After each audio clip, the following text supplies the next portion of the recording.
Hi, I'm calling to speak with a lawyer to get some free legal advice. Could I do that? Hello, thank you for calling Foster and Foster. This is Lisa. How may I help you today?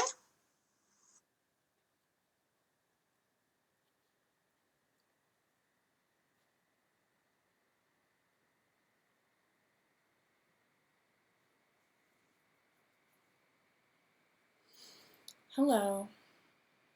I'm trying to speak with a lawyer to get some free legal advice. Would I be able to do that now? Okay, let me go ahead and transfer you to Nancy McFarland. She's available right now. May I tell her who's on the line?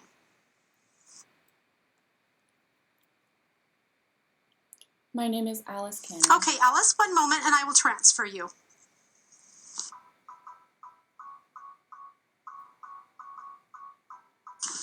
Hi, this is Miss McFarland. How can I help you today?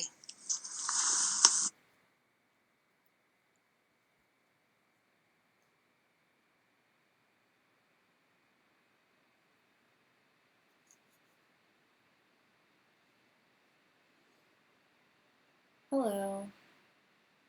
My name is Alice. I'm feeling a little apprehensive about this, but I'm calling just because I'm seeking some advice on how to proceed with a divorce. Honestly, I don't really know where to start. Would you be able to help me? Hi, Alice. Nice to meet you. I understand going through a divorce and facing that situation can be very difficult. So I'm happy to help you today, and we can figure out what's going on. I understand that when someone's facing a divorce, it can be quite overwhelming.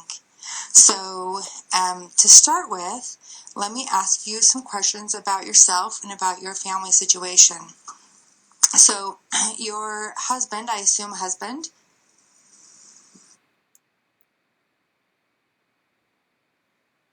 Yes, my Okay. husband. Your husband, His how name many years is. have you guys been married?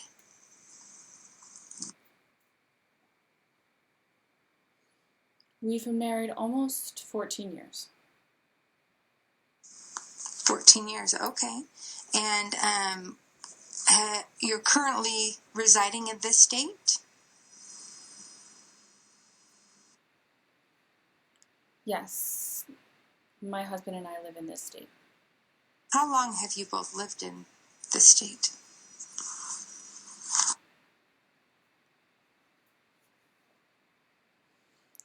We've been here for the entirety of our marriage. Okay.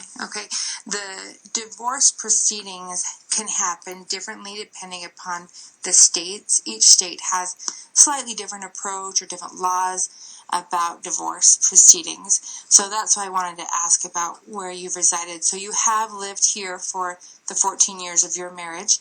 Okay. Are there children involved in the Yes, divorce? we've been here the whole time. Yes, we have a 10-year-old daughter, a 5-year-old son, and a 2-year-old son. Okay, and I see that they are young, so we are going to be talking about some custody issues as well. Um, I don't want to sound harsh in any way, but I want to ask you about the divorce. Do you feel that you guys are both agreeable to this? Is this something that you guys are not on the same page with, or is there fighting been going on? Tell me about where you guys are at emotionally together.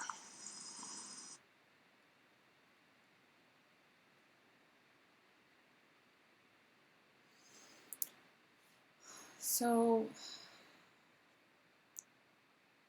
we both have talked about it and agreed that a divorce is the best decision. And we've also agreed that it's best right now that we don't live in the same home. So he got his own apartment, and I've been pretty much the primary caretaker for our children. But honestly, I'm scared for the future just because I don't know what's going to happen. I really don't know what to expect.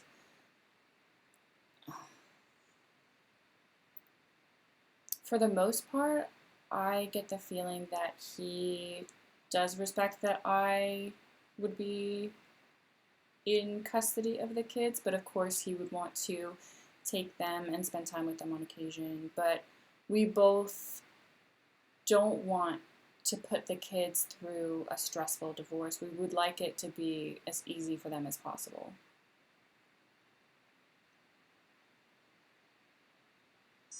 Sure, sure, I understand that. And unfortunately, there are many instances where the children are the ones who get hurt when it has nothing to do with them, that it's their parents who are going through the divorce. But unfortunately, the children cannot be written out of the equation completely. So we will be talking about custody. Like you said, the joint custody, it seems you guys are agreeable on that. And there are several options. Today I just wanted to know that you do intend on having joint custody.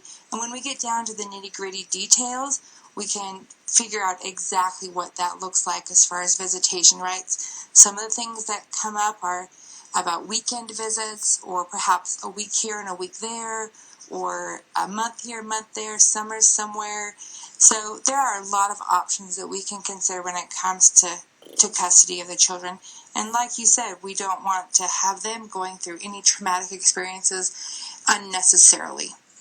We want them to have hopefully as smooth and as seamless as possible.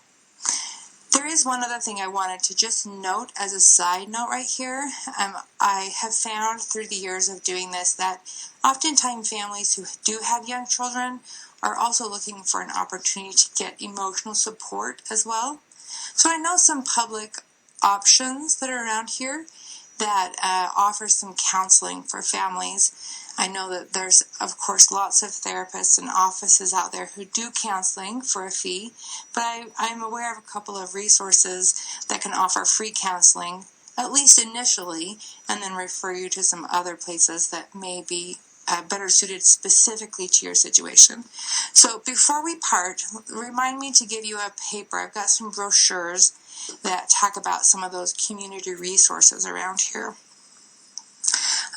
The next topic I wanted to ask you some questions about is about your financial situation and some of the assets that your family has.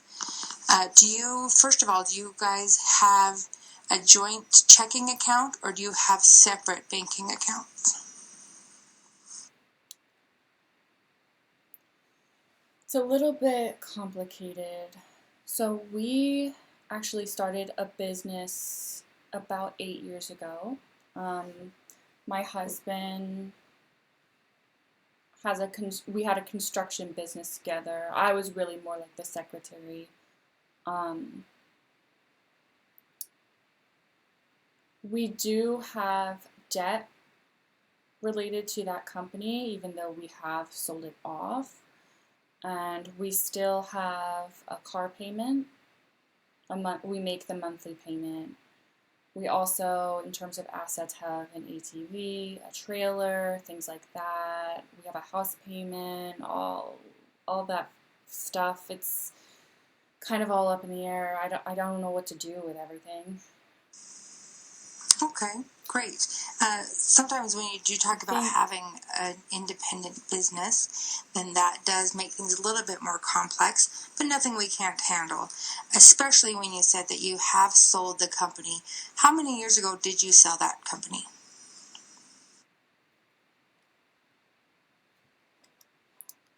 We sold the company last year when we started kind of discussing the possibility of getting a divorce, and we still have debt from trying to build a business and open it up ourselves.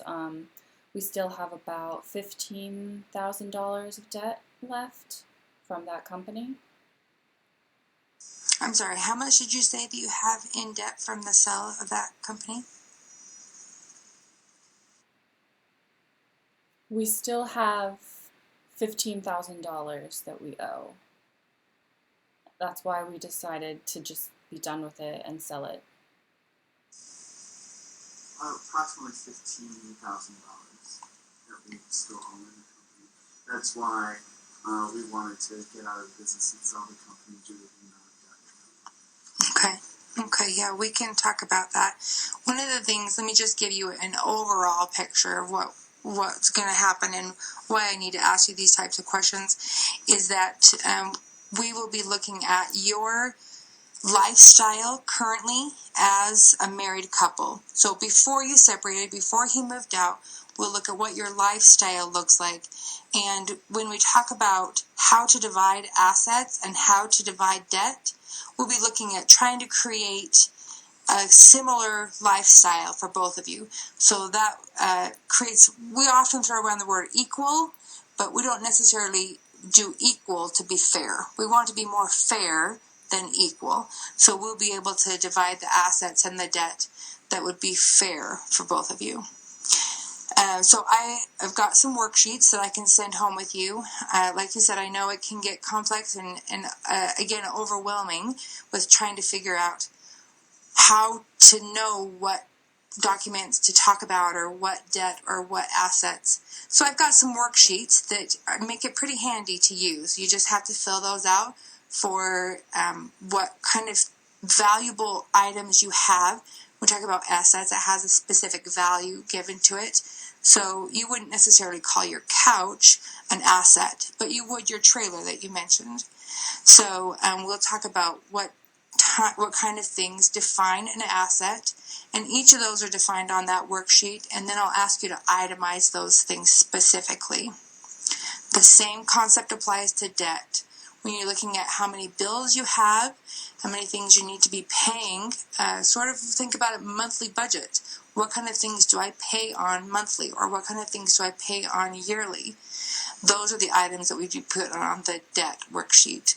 And then we'll look at those specifically and figure out what needs to happen in order to maintain that same lifestyle and divide that debt and the assets fairly. So another question is about your home.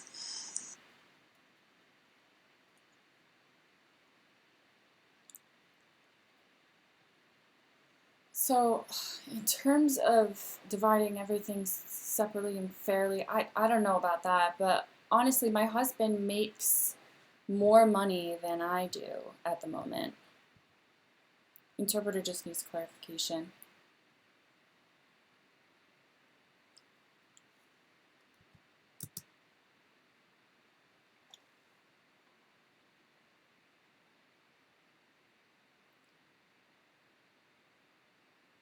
So at the moment, my husband's earning about $7,000 a month with his construction job, but I'm just an assistant in a classroom, so I'm earning maybe $1,000 a month on average. And so when we talk about debt, having $15,000 of debt and other debt together, and how to divide that fairly, I feel like I don't have any choice in the matter. I feel completely lost, honestly. Okay, I understand that. It is a very emotional experience to go through this process. So in conjunction with talking about the facts and the data and the information needs to be filled out on a worksheet, we don't want to ignore the fact that you're going through a very emotional time. I do need to finish off our phone call here, but before we wrap up, I wanted to just apologize. For a moment, I kind of forgot that we were on the phone. So I was telling you that I was going to give you some papers. I will email those to you. I have got all of the documents that you'll need in a PDF format. So I can email all of those documents to you and fill those out. Let's go ahead and set a date. If you're agreeable, let's go ahead and set a date where we can meet in person, so you can fill out those worksheets and gather the associated documents that are indicated on those papers, and then we can meet in person and start to figure out some more details. What do you think about that?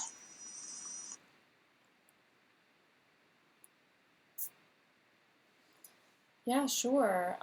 We can set an appointment, but I just want to double check that you're all right with providing an interpreter for that appointment, correct? Sure, sure. We have had in our office here, we've worked with other individuals like yourself who are deaf, and we have hired interpreters in the past. So there is an agency that I'm familiar with that we've hired interpreters from, and we are happy to provide that service for you. All right, great. Would you like to go ahead and make that appointment now? I could do next Tuesday. The morning is better for me. Well, I am going to actually transfer you to my secretary, if that's okay with you, and you'll have a conversation with her about where our office is located as well as what day and time works best for you. She's got my complete schedule. Okay, great. Okay, Alice, Okay, thank you great. so much for giving me a call. I'm looking forward to meeting with you. Hold on while I transfer you.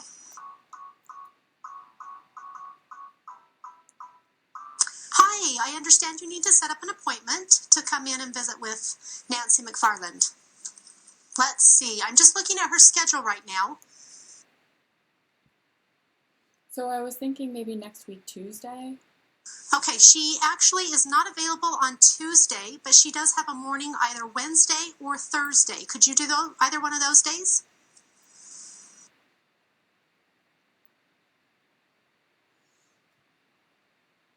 I think I could do Thursday morning. Okay, she could either see you at 9 in the morning or 11:30. Which would you prefer? 9 is best, Okay, then I'll go please. ahead and put you down for 9 o'clock. If you can just come with all the documents that she emails to you and make sure you've got that with you, then you guys can have your appointment and I think things should work out. Do you know the address to where our building is?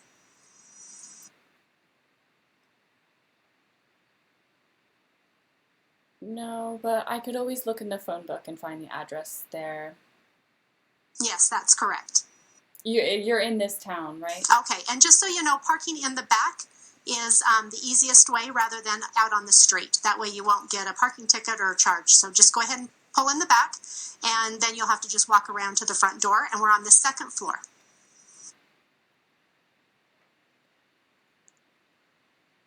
You're welcome. Okay, great. See you then.